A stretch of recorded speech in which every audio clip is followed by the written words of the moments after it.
جی ناظرین، بریک کے بعد ہم آپ کو دوبارہ پروگرام میں خوش آمدید کہتے ہیں۔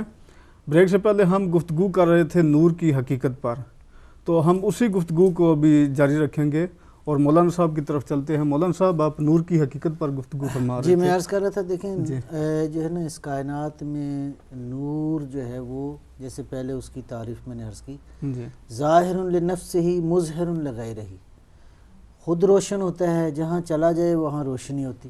بے شک اللہ کی ذات نور ہے جو خالق ہے اس کائنات میں اور تمام تر قوتوں کا خالق ہے، اور ان قوتوں کے اندر جو سسٹم پایا جاتا ہے وہ پتہ لگتا ہے کہ ایک شعوری طاقت ہے جو اس ساری کائنات پہ اس کی حکومت ہے، صحیح، اور وہ سوائے اللہ کی ذات کے کوئی اور نہیں ہے۔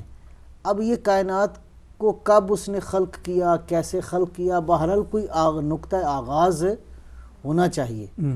جو نقطہ آغاز ہے وہ سمجھ میں یہ آتا ہے کہ وہ ایسا طاقتور ہے کہ وہ اس ساری کائنات کی نورانیت سے اس کی نورانیت زیادہ قوی ہے۔ بے شک جی جی، اب وہ ہماری احادیث بھی یہی کہتی ہیں، وہ نور اور حقیقت محمدی صلوات اللہ وسلم علیہ، اور وہ ہستیاں جو کہ آپ کے نور کا حصہ ہیں۔ لیکن اس کو میں اس بحث کے پھر اس طرف لے کے چلوں گا کہ یہ دیکھیں اس کائنات میں نور کے مصادیق مختلف ہیں۔ یہ کائنات نور ہے، جی گلیکسیز، انرجی، میٹر، یہ ساری بحثیں ہیں۔ وہ 4 فورسز جو میں نے عرض کی ہیں وہ ہیں۔ پھر اس کے علاوہ عالم معنی میں ہم کہتے ہیں کہ مثلا ایمان نور ہے، صحیح، علم نور ہے، عقل نور ہے، نبوت جو ہے وہ نور ہے، امامت و ولایت یہ بھی نور ہے۔ اچھا، اس کے علاوہ یہ ساری چیزیں نور ہیں۔ ایمان انسان کا، عشق انسان کا خداوند عالم سے، یہ نور ہے۔ فرشتے نور ہیں۔ انسان کی اصل جو حقیقت ہے وہ نور ہے، بے شک، اس لیے کہ اصل جو ہے وہ روح ہے، صحیح، ارواح جو ہیں یہ نور ہیں۔ اب اس کو موم بتی کا نور بھی نور ہے، سورج کا نور بھی نور ہے، نور ہے، لیکن کجا موم بتی کا نور اور کجا سورج کا نور۔ لہٰذا یہ نور کے آپ کہہ سکتے ہیں مختلف مصادیق ہیں۔ نور کی اس بحث کو قرآن کریم نے مختلف زاویوں سے بحث فرمایا ہے۔ لہٰذا ہم دیکھتے ہیں کہ اللہ کی پاک کلام نے اس کو کس انداز سے، ایک تو فرماتا ہے کہ دیکھو ظلمت اور نور برابر نہیں ہیں۔ مثلا فرمایا بسم اللہ الرحمن الرحیم، سورہ رعد میں ہے، ہم حل تستوی الظلمات والنور، دیکھو ظلمت اور نور جو ہے وہ برابر نہیں ہیں۔ ہو سکتا، وما یستوی الاعمی والبصیر، اندھا اور آنکھوں والا برابر نہیں ہے۔ ولا الظلمات ولا النور، نور اور ظلمت بھی برابر نہیں ہے۔ اچھا، پھر مثلا بعض اس کائنات کے اندر جو نورانی مخلوقات ہیں ان کا ذکر ہے۔ سورہ نبا میں ارشاد فرمایا بسم اللہ الرحمن الرحیم، وجعلنا سراجا وحاجا، کہ ہم نے ایک سراج جو ہے وہ چمکتا ہوا جو ہے وہ چراغ جو ہے وہ خلق فرمایا ہے۔ اچھا، پھر صاحب ایمان جس کے دل میں اللہ نے اسلام کی، ایمان کی شمع کو روشن کیا ہے، اس کے بارے میں سورہ زمر میں ارشاد فرمایا بسم اللہ الرحمن الرحیم، افمن شرح اللہ صدرہ للاسلام فہو علی نور من ربہ، کیا وہ جس کے سینے کو اللہ نے کھول دیا ہے، کس کی خاطر؟ اسلام کی خاطر، یعنی ایمان سے، شرح صدر اسلام سے سینہ جو ہے وہ کشادہ ہو گیا ہے، اور جس سینے میں اسلام آ جائے، اللہ فرماتا ہے ایسا شخص جو ہے وہ نور علی نور من ربہ، اپنے پروردگار کی جانب سے یعنی نور پر ہے، یعنی اس کی شخصیت نورانی ہے جس کے دل میں اسلام ہے، بے شک، جس کے دل میں ایمان ہے۔ اچھا جی، اسی طرح مثلا ارشاد فرمایا اومن کان میتا فاحییناہ وجعلنا لہ نورا یمشی بہ فی الناس کمن مثلہ فی الظلمات لیس بخارج منہا، سورہ انعام کی آیت ہے۔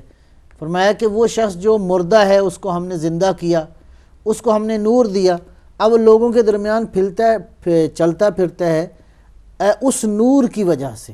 صحیح، یعنی صاحبان ایمان کو اللہ نے خاص نور عطا کیا ہے، جی، وہ اس نور کی وجہ سے اس زمین پہ چلتے پھرتے ہیں؟ کیا اس شخص کی مثال ایسے انسان کی طرح ہے جو ظلمتوں میں رہتا ہے؟ اچھا، اب جس کے سینے میں ایمان آ گیا ہے وہ نور ہے، جس کے سینے میں دین ہے، عشق خدا ہے، محبت الہی ہے، پروردگار کی معرفت ہے، گویا اس کی ذات نورانی ذات ہے۔ اور یہ سارا نور کس کی وجہ سے ہے؟ اللہ اور اللہ کے رسول پر ایمان لانے کی وجہ سے۔ بے شک وہ ہستی جس کی وجہ پر، جس کی ذات پر ایمان لانے سے انسان جو ہے مومن نہیں بلکہ نورانی ہو جاتا ہے، سبحان اللہ، نورانی ہو جاتا ہے۔ اور بلکہ یہ بھی ہے کہ اللہ تعالیٰ ایسے انسان کے بارے میں کیا فرماتا ہے کہ قیامت کے دن یہی لوگ ہوں گے جو کہ اس نور جو ہے، ان کا نور جو ہے وہ آگے آگے ہوگا، اور یہ اپنے نور کی وجہ سے اس قیامت میں، قیامت کے عالم میں جگمگا رہے ہوں گے۔ اچھا، والذین آمنوا معہ نورہم یسعی بین ایدیہم وبایمانہم یقولون ربنا اتمم لنا نورنا واغفر لنا۔ یہ بڑی خوبصورت مطلب آیت ہے سورہ تحریم میں ارشاد فرمایا جو صاحبان ایمان ہیں وہ اللہ، ان کا نور ان کے آگے ہے، ان کے ادھر ادھر ہے، وہ اللہ سے دعا کرتے ہیں پروردگار ہمیں معاف کر دے، ہمارے گناہ بخش دے اور ہمارے نور کو کامل کر دے۔ اچھا، یہ ساری آیات بتاتی ہیں کہ یہ انسان کی حقیقت جو ہے وہ نورانیت پہ مشتمل ہے۔ اب یہ نور دو طرح کا ہو گیا، جیسے میں نے عرض کیا، ان آیتوں سے بھی واضح ہو گیا۔ ایک نور عالم مادہ کا ہے، جس کے بارے میں کہا کہ هو الذی جعل الشمس ضیاء والقمر نورا، کہ اللہ نے سورج کو جو ہے وہ روشنی بنایا ہے، قمر کو نور بنایا ہے، یا وجعلنا سراجا وحاجا۔ ایک تو یہ عالم طبیعت کا نور ہے، فزیکل دنیا کا نور ہے، اس کا خالق بھی اللہ ہے۔ ایک معنوی نور ہے، صحیح، وہ معنوی نور جو ہے وہ اللہ کی ہدایت ہے، وہ اللہ تعالیٰ کی معرفت ہے، وہ ایمان ہے، وہ اسلام ہے، وہ پاک پیغمبر پر ایمان لانا ہے، وہ ولایت اور امامت اور نبوت کا قبول کرنا ہے۔ اب یہ جو نور ہے، یہ صاحبان ایمان اللہ سے دعا کرتے ہیں، یا اللہ ہمارے اس نور کو کامل کر دے، یعنی ہمیں مزید عطا کر دے معرفت۔ اچھا، اب یہ نور کون سا نور ہے؟ یہ نور فزیکل دنیا کا نور نہیں ہے، میٹا فزیکل دنیا کا نور ہے، بے شک، یہ معنوی نور ہے۔ اور یہ نور کس کے صدقے میں ہے؟ جس پر ایمان لانے سے انسان کو یہ نور ملتا ہے۔ صحیح، اور یہ بھی اللہ فرماتا ہے کہ یہ دیکھو یہ نور جو ہے ہم ومن لم یجعل اللہ لہ نورا فما لہ من نور، یہ نور بھی اللہ کی طرف سے ہے، اور اللہ جس کو نور قرار نور نہیں دیتا اس کا اس کائنات میں کیا ہے؟ اللہ ولی الذین آمنوا یخرجہم من الظلمات الی النور، یا اس ارشاد فرمایا یخرجہم من الظلمات الی النور باذنہ ویہدیہم الی صراط مستقیم۔ اللہ جو ہے وہ صاحبان ایمان کو ظلمتوں میں نہیں رہنے دیتا، نور کی طرف لے جاتا ہے۔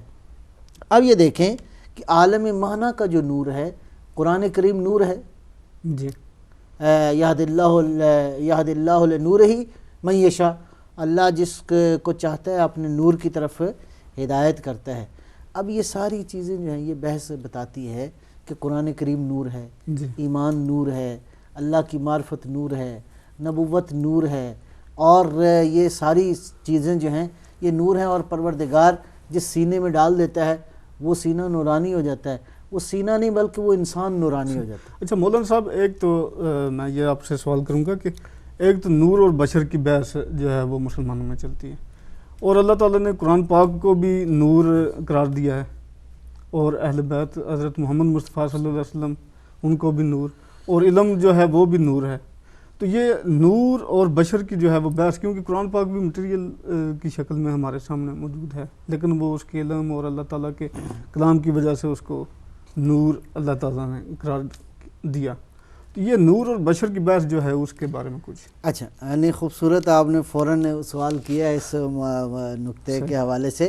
اب دیکھیں میں عرض کروں گا زاویے مختلف ہیں۔ قرآن کریم جو ہے فرمایا اِنَّا جَعَلْنَاهُ قُرْآنًا عَرَبِيًّا لَعَلَّكُمْ تَعْقِلُونَ، یہ قرآن لفظوں کی شکل میں آیا ہے، جی لیکن یہ قرآن کریم وہاں تک عرش الہی تک اس کا ایک نورانی رابطہ ہے. صحیح. جی اصل جو ہے وہ یہ لفظ نہیں ہے، اصل اس کی حقیقت وہ نور ہے جو اللہ کے قرب میں ہے. صحیح. جیسے ابھی میں نے عرض کیا کہ یہ میٹر اصل نہیں ہے، یہ انرجی تھی. جی جی ٹھیک ہے نا جی. اس کائنات میں میٹر جتنا ہے یہ انرجی تھی، اور انرجی جو ہے وہ جیسے کہ ابھی تک معلومات جو میسر ہیں، اس نور کو اللہ نے مطلب ہے کس انداز سے شکل دی، مادہ کی شکل دی. وہ پہلے جو ہے پانی خلق ہوا، اور پانی سے پھر یہ سارا اللہ تعالیٰ نے کا خالق نے جو ہے وہ سارا کچھ بنایا. لہٰذا اب جب آپ لفظوں میں دیکھیں گے تو آپ کو یہ مکتوب قرآن نظر آئے گا، صحیح. لیکن جب اس کی حقیقت کو دیکھیں گے تو یہ لفظ نہیں ہے. صحیح. جیسے انسان ظاہر میں تو بشر ہے، جی لیکن اس کی حقیقت یہ صرف بشریت نہیں ہے. صحیح. اس کی حقیقت وہی ہے جو اس وجود کے اندر ہے. اندر وہ اس کی حقیقت نورانی حقیقت ہے. نبی صلی اللہ علیہ وآلہ وسلم، ہمارے درود و سلام ہوں آپ کی بارگاہ میں، عاجزانہ سلام ہوں، اور انشاءاللہ یہی سلام ہماری نجات کا ذریعہ بنے. آقا دو عالم صلی اللہ علیہ وآلہ وسلم اور آپ کی اطرت طاہرہ جو ہیں وہ بشر ہیں، لیکن صرف بشر نہیں ہیں. فرمایا کہ میں بشر ہوں، میرا حبیب ان سے کہہ دو میں بشر ہوں، لیکن مجھ پر کیا ہوتے ہے؟ وحی نازل ہوتی ہے. اب وحی کی حقیقت تو مادہ نہیں ہے، جی وحی کی حقیقت نور ہے. اس کا مطلب یہ ہے کہ یہ ایسے بشر ہیں جن کا سینہ وحی کا ظرف ہے، وحی کو قبول کرتا ہے. ہر آدمی تو وحی کو قبول نہیں کرتا ہیں. یہ وحی ہے. فرمایا کہ اگر ہم پہاڑوں پہ نازل کرتے تو یہ پہاڑ ریزہ ریزہ ہو جاتا. میرے نبی کی آپ کی عظمت کو تو آپ دیکھیں نا، حضور کی عظمت کو آپ دیکھیں کہ اللہ تعالیٰ نے حضرت صلی اللہ علیہ وآلہ وسلم کے وجود اقدس کو، آپ کی حقیقت کو، آپ کی جو نورانی حقیقت ہے اس پہ اللہ نے وحی کو نازل کیا. اور آپ کے جو اوصیاء ہیں، آپ کے جو جانشین ہیں، بعین ہی اس وحی کے وارث ہیں. جی اب وحی چونکہ نور ہے، وحی تو کوئی میرا مطلب ہے ایسا تھوڑی ہے کہ ہاں البتہ یہ نور کس کا ہے؟ یہ وہی معنوی نور ہے. یہ عالم مادہ کا نور نہیں ہے، عالم معنی کا نور ہے. لیکن عالم مادہ کا نور جتنا بھی ہے یہ سارا کا سارا فیض ہے اس عالم معنی کے نور کا. صحیح بات. ٹھیک ہے جی. اب یہ جو فرمایا کہ اب حبیب کے بارے میں ارشاد فرمایا، اللہ فرماتا ہے کہ اللہ جس کو چاہتا ہے صراط مستقیم کی طرف ہدایت کرتا ہے. جی یہاں ارشاد فرماتا ہے ایک مقام پہ، جیسے میں نے ابھی عرض کیا کہ اللہ جس کو نور دیتا ہے، جس کو اسلام جس کے سینے میں رکھتا ہے، وہ شخص علی نور من ربہ، صحیح. وہ اپنے پروردگار کی طرف سے نور پر ہے، یعنی نورانی ہے اس کی شخصیت. حضور کے بارے میں کیا ارشاد فرمایا؟ مختلف تعبیرات ہیں. بسم اللہ الرحمن یاسین والقرآن الحکیم انک لمن المرسلین علی صراط مستقیم. وہ صراط مستقیم جس کی طرف اللہ ہدایت کرتا ہے. نبی علیہ السلام کے بارے میں فرمایا کہ علی صراط مستقیم. گویا صراط مستقیم کی حقیقت کون ہے؟ ہمارے آقا و مولا ہیں رسول اللہ صلی اللہ علیہ وآلہ وسلم. اور اس کے بعد اس میں کوئی شک نہیں ہے کہ آپ کی اطرت طاہرہ ہیں، اس لیے کہ پیغمبر نے اعلان فرمایا کہ میری شخصیت جو ہے وہ کنٹینیو کرتی ہے کس میں؟ میری اطرت میں. ٹھیک ہے جی. اب میری اور ان کی نورانیت میں کوئی فرق نہیں ہے. لہٰذا یہ جو بشر ہیں اس میں شک نہیں ہے، لیکن ایسا بشر ہے جو اللہ کی نورانی وحی کا ظرف ہے. اس کو فرق کرنا چاہیے. اب جب ہم کہتے ہیں کہ حضور علیہ الصلوۃ والسلام کی ذات اقدس نور ہے، نور کس معنی میں ہے؟ گویا ایسا بشر جو اللہ کی وحی کو جو ہے وہ مطلب ہے وصول کرتا ہے. لہٰذا ہر جگہ پہ تو اللہ کی وحی نہیں آتی، ہر جگہ پہ تو جبرائیل علیہ السلام نہیں آ سکتے. جی ہر انسان سے تو اللہ تعالیٰ براہ راست خطاب نہیں کرتا، اور خطاب بھی کیسا خطاب؟ قرآن جیسا خطاب. اسی لیے علماء نے، بزرگوں نے کہا کہ حضور علیہ الصلوۃ والسلام کی جو ہے وہ شخصیت کا اگر نورانی پہلو دیکھنا ہو، حضور کی ذات کا نسخہ مکتوب دیکھنا ہو تو وہ قرآن کریم ہے. سبحان اللہ. ایک خوبصورت بات ہے کہ حضرت کی شخصیت کا، ان کی نورانی حقیقت کا نسخہ مکتوب کیا ہے؟ یہ قرآن کریم ہے. اور قرآن کریم ظاہر ہے کہ قرآن کریم کی ساری حقیقت یہ لفظ نہیں ہے. یہ لفظ اس لیے فرمایا کہ ہم نے یہ اس لیے بھیجے ہیں تاکہ تمہاری عقلوں میں آ سکیں. لیکن یہ اصل اس کی حقیقت کیا ہے؟ وَإِنَّهُ فِي أُمِّ الْكِتَابِ، یہ ام الکتاب میں ہے، اور وہ ام الکتاب کہاں پہ ہے؟ لدینا، جی اللہ فرماتا ہے وہ ہمارے قرب میں ہے، اور اللہ کی ذات تو ظاہر مادہ تو نہیں ہے، صحیح، وہ خالق مادہ ہے، وہ خالق کائنات ہے، وہ خالق نور ہے۔ بے شک۔ اچھا مولانا صاحب ایک کال لے جی لیں۔ کالر لے لیں۔ السلام علیکم۔ وعلیکم السلام ورحمۃ اللہ وبرکاتہ، علیکم اور السلام۔ سید بادشاہ کو بھی السلام علیکم۔ علیکم السلام۔ جناب آپ کا نام اور کہاں سے بول رہے ہیں؟ سرکار، میرا سوال آج آپ سے تھوڑا جس کو میں سمجھنے کے لیے آپ سے کر رہا ہوں جی جی کہ اللہ تعالیٰ کی ذات کی فرماتی ہے لیسا کمثلہ شیء، اس کی مثل کوئی چیز نہیں ہے، نہ ہی کسی چیز کی مثال اس کی ذات کے ساتھ دی جا سکتی ہے۔ جی اور پھر سورہ نور میں یہ فرماتا اللہ نور السماوات والارض مثل نورہ کمشکات فیہا مصباح المصباح فی زجاجہ۔ تو میں آیت آپ کے ذہن میں ہوگی، تو میں یہ آپ سے سوال کرنا چاہتا ہوں کہ یہ پھر نورانی کوئی ہستیاں ایسی ہیں کہ جن کی مثال وہ اپنے نور کے ساتھ دے رہا ہے؟ جی تو یہ نورانی ہستیاں رسول اور آل رسول کے سوا اور کون ہو سکتے ہیں؟ جی جی بہت میں خوبصورت سمجھا سوال سکتا ہے۔ ہوں آپ کو اپنا سوال؟ جی جی انشاءاللہ جی بالکل پہنچ۔ بالکل انشاءاللہ۔ اوکے، شکریہ جی۔ جی بہت مہربانی، شکریہ۔ جی اور تو نہیں کوئی ابھی؟ جی ابھی نہیں ہے، تو اچھا جی۔ اسی پر تو میں عرض کر رہا ہوں کہ اب حضور علیہ السلام کی ذات اقدس جو ہے وہ ظاہر ہے کہ بشر ہیں، اس میں کوئی شک نہیں ہے، بالکل ایسے ہی کہہ سکتے ہیں جس طرح کہ جی قرآن کریم کی ایک حیثیت جو ہے وہ اس عالم مادہ میں ہے، جی یعنی قرآن کریم لفظوں کی شکل میں آیا ہے، صحیح، لیکن قرآن کریم کا وہ جو نورانی پہلو ہے وہ کون سا ہے؟ وہ لفظ نہیں ہے۔ فرمایا انہ فی ام الکتاب، یا مثلا ایک ارشاد دوسرے سورہ واقعہ میں ارشاد فرمایا کہ یہ کتاب مکنون میں ہے، ولا یمسہ الا المطہرون، اور اس جو کتاب مکنون میں قرآن کریم کی نورانی حقیقت ہے اس کو کوئی مس نہیں کر سکتا، اس کو کوئی درک نہیں کر سکتا، الا المطہرون، مگر وہ جو کہ مطہرون ہیں۔ واہ، سبحان اللہ۔ اب اس کا مطلب ہے کہ قرآن کریم جس سطح پہ طاہر ہے، جی جتنی طہارت قرآن کریم کی ہے اتنا کوئی طاہر ہو تو قرآن کریم کی اس نورانی حقیقت کو وہ پا سکتا ہے، لہذا اس کو سمجھنے کی ضرورت ہے۔ دیکھیں کہ ہم نے کہا کہ موم بتی کا نور بھی نور ہے، جی جی سورج کا نور بھی نور ہے، اور وہ روایت بھی ہم پڑھ چکے ہیں کویزرز کے حوالے سے کہ امام صادق علیہ السلام نے فرمایا کہ اس عالم میں ایسے نور ہیں، ایسے ستارے ہیں جن کی روشنی کے سامنے سورج کی روشنی کچھ بھی نہیں۔ واہ، اللہ اکبر۔ اور وہ 1960 میں 20ویں صدی میں جا کے لوگوں نے ایجاد کیا، کہا کہ کویزرز نامی ستارے ہیں جو کہ 12 بلین لائٹ ایئرز کے فاصلے پر ہیں، اور ان کی روشنی سورج کی روشنی سے 1 ٹریلین ٹائمز زیادہ ہے۔ اللہ اکبر۔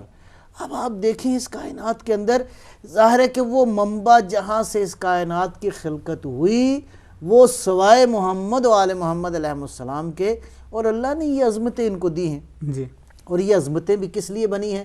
الفقر فخری، سبحان اللہ، کہ یہ بھی اپنے آپ کو اس کی بارگاہ میں فقیر سمجھتے ہیں، اس لیے کہ یہ کائنات نہیں چل سکتی اگر اللہ کا لطف و کرم نہ ہو، اللہ کی نظر رحمت اس کائنات پہ نہ ہو۔ اور یہی جملہ حضرت علی علیہ السلام نے آپ کے وصی برحق نے ارشاد فرمایا، الہی کفا بی عزن ان اکون لی ربن، پروردگار میرے لیے یہی عزت اور فخر کا باعث ہے کہ تو میرا رب ہے۔ جی، اور یہی درس ہے در حقیقت۔ لہذا بندگی عبودیت کا معنی یہ ہے کہ انسان سراپا اور ساری کائنات سراپا جو ہے وہ انسان کو یقین ہو کہ یہ سراپا فقر ہے بارگاہ پروردگار کے اندر۔ اللہ کی ذات ہے جو غنی بالذات ہے، جو ہی ہمسیلف، اس کی ذات غنی ہے، وہ کسی کا محتاج نہیں ہے، باقی ساری کائنات محتاج ہے، باقی ساری کائنات انتم الفقراء الی اللہ ہے۔ لہٰذا بندگی کا وہ معیار جو کہ آقا دو عالم صلی اللہ علیہ وسلم کو حاصل ہے اس عالم امکان کے اندر، یا آپ کی اطرت طاہرہ کو ہے، جو عبادت انہوں نے کی ہے وہ کسی اور نے نہیں کی، کسی نے نہیں کی، بے شک کسی نے نہیں کی، لائے کوئی انسان کوئی مثال نہیں لائی جا سکتی۔ اس کائنات میں جو بندگی اور اب یہی وجہ ہے کہ جس طرح کی انہوں نے بندگی کی ہے اسی طرح کی عظمتیں ان کو حاصل ہیں۔ سبحان اس کائنات کے اندر جو ان ہستیوں کو عظمتیں حاصل ہیں اس کی بنیادی وجہ یہ ہے کہ یہ اپنے آپ کو بارگاہ ربوبیت میں کیا ہے، فقیر تصور کرتے ہیں۔ الفقر فخری، میرے لیے فقر ہی میرا فخر ہے، سبحان اللہ۔ اور یہی در حقیقت درس ہے۔ آپ دیکھیں گے یہ اتنی کائنات کے اندر قوتیں ہیں، فورسز ہیں، انرجی ہے، اللہ جانے کیا کیا کچھ ہے، یہ سب کچھ محتاج ہے کس کا؟ اللہ کی ذات۔ اللہ تعالیٰ کی ذات۔ ٹھیک ہے جی۔ اور اللہ نے جو اپنی صفات کا جو مظہر بنا کے اس کائنات میں اس نور اول کو اور اس کی باقی حصوں کو جو خلق فرمایا، گویا در حقیقت یہ ہے کہ یہ سارا سبق اسی لیے ہے کہ در حقیقت یہ جتنی بحثیں ہیں، یہ جو کچھ ہے ہم کر رہے ہیں، در حقیقت یہ معرفت الہی کا ایک راستہ ہے۔ حضور کی ذات کا ذکر کرتے ہیں، اہل بیت کا ذکر کرتے ہیں، قرآن کریم کا ذکر کرتے ہیں، یہ ہماری جتنی کاوش ہے یہ سب اس لیے ہے کہ ہم اپنے اللہ کو، اپنے معبود کو، اس معبود ازل کو پہچانیں اور وہ اپنی نظر لطف جو ہے وہ ہماری طرف کرے تاکہ ہماری دنیا بھی نورانی ہو جائے اور آخرت بھی نورانی ہو جائے۔ یہ سارے راستے اسی کی طرف جاتے ہیں۔ صحیح۔ اِنَّا إِلَىٰ رَبِّكَ الْمُنْتَهَىٰ اِنَّا إِلَىٰ رَبِّكَ الرُّجْعَىٰ، یہ سب راستے اس خداوند قدوس کی طرف جاتے ہیں جو اپنی ذات میں ایبسولیوٹ ہے، جو اپنے کمالات میں ایبسولیوٹ ہے، جو کمال مطلق ہے، جو کمال قدرت ہے، اس کی نہ صفات کا کوئی احاطہ ہے نہ اس کی ذات کا کوئی احاطہ ہے۔ یہ سب کوششیں اس لیے ہیں تاکہ ہمارا دامن جو ہے وہ نورانی ہو جائے اور اپنے حبیب کے صدقے اور اس کی پاکیزہ آل کے صدقے جو ہے وہ اللہ تعالیٰ ہماری یہ کوششیں جو ہے وہ قبول فرما لے۔ لہٰذا میں اب تھوڑا سا خلاصہ کروں گا کہ خلاصہ یہ ہے اس ساری گفتگو کا، اس کے بعد انشاءاللہ اس سوال کو بھی دیکھتے ہیں۔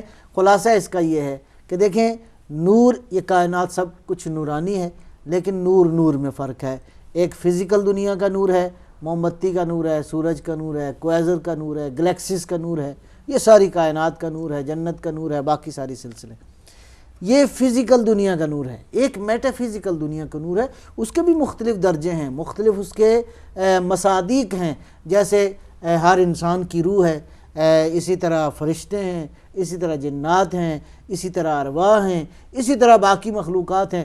اسی طرح اس نور کی جو بالا ترین مقام ہے وہ محمد و آل محمد صلوات اللہ علیہم اجمعین کی ذوات مقدسہ ہیں، جو اللہ تعالیٰ نے جن کے بارے میں فرمایا کہ یہ وہ ہستیاں ہیں جو کہ جن کو اللہ نے پہلے خلق فرمایا۔ میں یہاں پہ ایک حدیث دل ہے تھوڑی سی، صرف اس کا آج آغاز کریں گے چونکہ وقت اتنا نہیں ہے کہ اس کو میں سارا پڑھوں۔ میں یہ روایت ہے علامہ مجلسی کی بہار الانوار جلد 15 ہے، اس کا باب جو ہے بدء خلقہ وما جرى له فی المیثاق وبدء نورہ وظہورہ صلی اللہ علیہ وآلہ وسلم من لدن آدم علیہ السلام وبیان حال آبائہ العظام واجدادہ الکرام لا سیما عبد المطلب ووالدیہ علیہم السلام علیہ السلام۔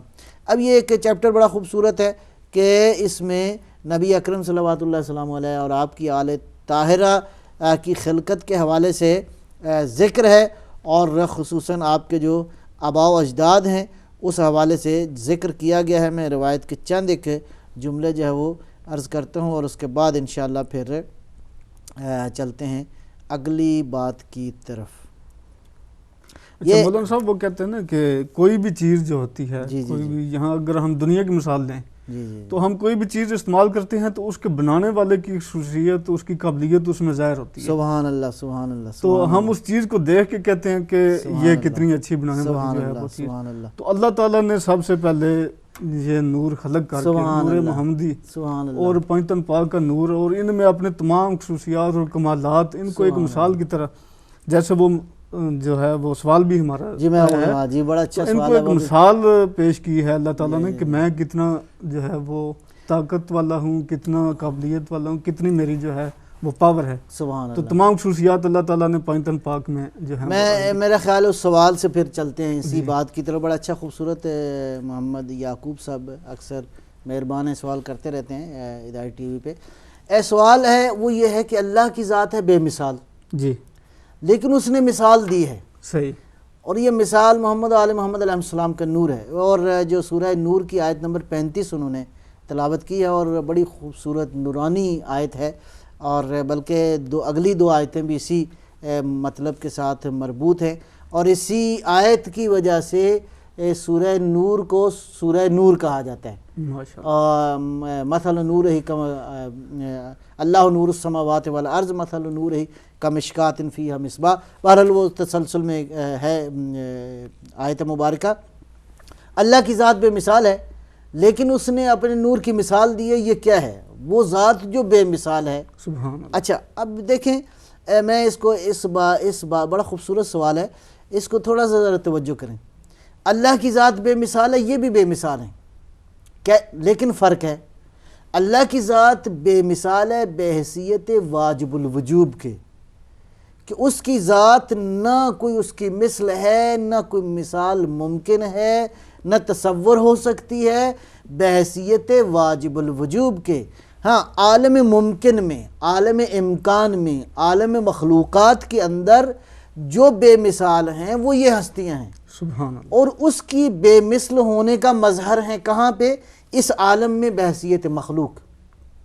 اللہ کی ذات بے مثال ہے, اس میں کوئی شک و شبہ نہیں ہے. اللہ کی ذات بحیثیت واجب الوجوب لیس کمثلہ شیء. اچھا خود ہی ارشاد فرماتا ہے کہ اس بے مثال کے نور کو سمجھنا ہے تو ان بے مثالوں کو سمجھو. یہ نکتہ ہے بڑا, لہذا ربط ہے. اس کے بے مثال, وہ بے مثال ہے, اگر کسی نے اس کے بے مثال ہونے کو سمجھنا ہے, البتہ وہ واجب الوجوب ہے, وہ خالق ہے, وہ ان کا بھی خالق ہے, ٹھیک ہے جی, وہ معبود ہے, وہ غنی ہے, یہ غنی نہیں ہے, یہ غنی اس کے محتاج ہیں, لیکن کائنات کے لیے یہ غنی ہے. کائنات میں یہ بالاتر ہیں, یہ کائنات. ہاں اس اعتبار سے عالم امکان میں یہ اللہ تعالیٰ کے بے مثال نمونے ہیں. وہ جو سورہ مبارکہ نور کی جو انہوں نے آیت پڑھی ہے بڑی خوبصورت آیت ہے. بسم اللہ. ایک کال کے بعد سوالات کا شروع کرتے ہیں. جی السلام علیکم. وعلیکم السلام ورحمۃ اللہ وبرکاتہ. جی مرشد صاحب میرا نام سید علی جان شاہ ہے, میں لوٹن سے بات کر رہا تھا. سوال میں نے کیا تھا تو سید بادشاہ اپنے بھائی کو تو نہ بھولے. جی جی بسم اللہ. اوکے شکریہ. جی جی جی شکریہ. جی جی جی سید علی جان صاحب, وہ میں انہوں نے وہ ایک پیغام دینا تھا. جی بڑی مہربانی, شکریہ بہرحال سید علی جان صاحب, مہربانی ان کی بہرحال محبت کیا, انہوں نے سوال بھی کیا ہے تو میں اسی کو تسلسل میں لے کے چلوں گا. اللہ نور السماوات, اللہ کائنات کا نور ہے, یعنی اس نور کا سرچشمہ اس ذات مطلق سے ہے.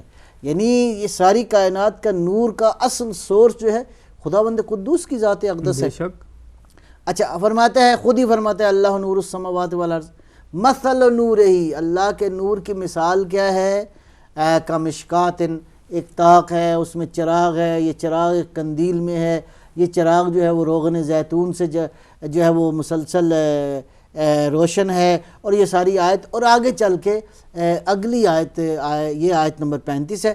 آیت نمبر 36 میں ارشاد فرماتا ہے پروردگار فی بیوتن, یہ نور بعض گھروں میں ہے. سبحان اللہ. یہ نور جو ہے کون سا نور؟ جو ساری کائنات کے نور کی مثال ہے.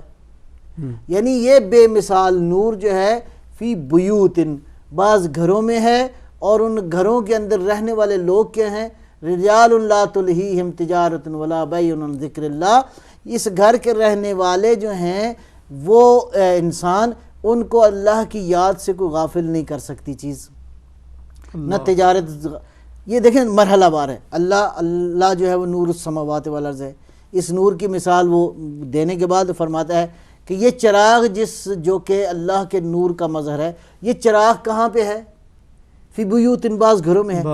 ان گھروں میں کچھ لوگ رہتے ہیں, وہ لوگ کیا ہیں؟ جو کبھی بھی ایک لحظہ بھی اللہ کی یاد سے غافل نہیں ہیں. آیت نمبر 35, آیت نمبر 36, آیت نمبر 37 کا یہ مضمون بڑا متصل مضمون ہے.